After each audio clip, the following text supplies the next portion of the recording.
Bonjour à tous, on se retrouve pour une nouvelle position de combinaison avec le trait pour les noirs ici. Les noirs qui ont le fameux cavalier Kasparov en F4 bien entendu et qui vont créer des menaces comparables. Beaucoup de pièces en attaque quand même, le cavalier, le fameux cavalier, le fou sur la grande diagonale ici, la tour aussi qui est bien placée et la dame qui est pas loin du tout non plus. 4 pièces, on sait que 4 pièces ça suffit pour gagner, pour faire une bonne attaque en tout cas. Les pièces blanches sont pas forcément très bien, il n'y a que la dame blanche qui est plutôt bien placée, mais sinon c'est tout. On va chercher bien entendu les coups forcés avec les échecs. Il y en a un, c'est tout, évidemment. Donc on va l'étudier en priorité, l'échec du fou, bien sûr, à côté du roi, protégé par le cavalier. Il va être obligé de mettre son roi, du coup, en G1, pas le choix. Et après, c'est la suite qu'il faut voir. Alors il y a d'autres échecs, mais ils sont pas forcément bons. Par contre, il y a une menace de mat. Un peu discrète, mais quand même, c'est une menace de mat en quelques coups. À voir ici. Donc cherchez, mettez la pause quand même ici pour trouver la menace de mat pour les noirs qui permet de mater évidemment. Et en tout cas, les blancs peuvent pas parer la menace.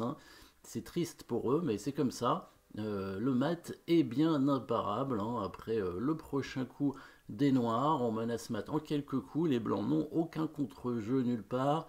Les pièces sont pas suffisamment bien placées pour défendre.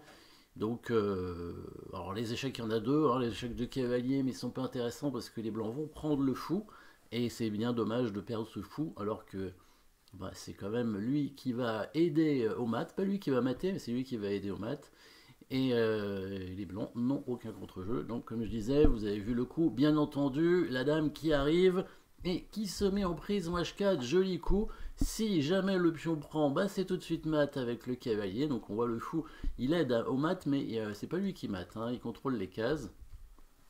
Et la menace discrète, c'est bien sûr la prise du pion en H2 et la tour qui arrive pour donner mat ensuite en H1. Quels sont les coups possibles pour les blancs cavalier. Alors cavalier qui vient défendre en F1, une possibilité, on défend le pion en H2, n'hésitez pas à chercher, à mettre la pause pour trouver le coup.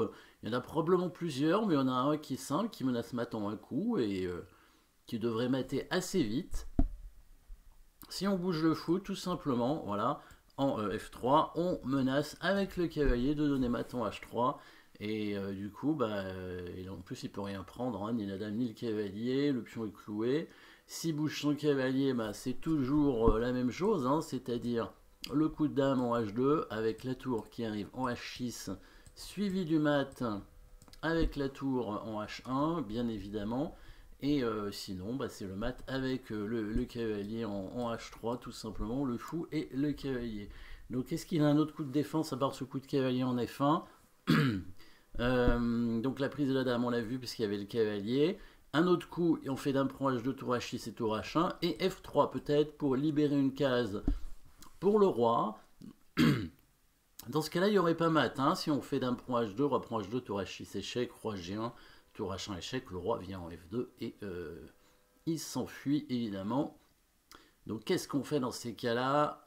Alors n'hésitez pas à mettre la pause pour trouver le coup, c'est pas très compliqué, mais il faut le voir. Destruction de la défense, destruction de la chaîne de pions devant le roi, bien entendu.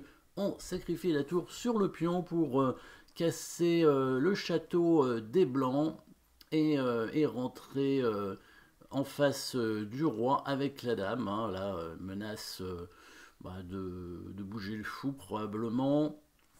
Non, la menace principale évidemment c'est le mat avec le cavalier en H3, puisque maintenant le fou est protégé. Mais si le roi sort en F2, on pourrait évidemment prendre le pion F3, faire un double échec et mater au prochain coup avec la dame. Voilà, comme ça la dame peut mater aussi. Toutes les pièces sont utiles pour mater. Et si le pion prend la tour, là on va prendre le pion tout simplement avec la menace de mat imparable ici. Prochain coup c'est mat avec ce cavalier, sauf s'il fait échec avec sa dame, on prendrait sa dame évidemment. Ça ne ferait que ralentir d'un coup, donc ça n'offre pas d'intérêt. Prochain coup, cavalier H3. Donc ici, on est bien dans une destruction de la chaîne de pions devant le roi. Ici, dégagement d'espace, s'il prend la dame, on a le petit coup de cavalier. S'il ramène son cavalier, on va dégager l'espace avec le fou pour menacer mat. Et si jamais il tente de s'enfuir avec le pion, on détruit donc la défense. Hein. On élimine complètement le château du roi blanc qui se retrouve sans protection. On a bien les 4 pièces en attaque. Et le fameux cavalier Kasparov, hein, le cavalier sur la case F4 pour les noirs et la case F5 pour les blancs. Voilà, merci d'avoir suivi cette position et à très bientôt.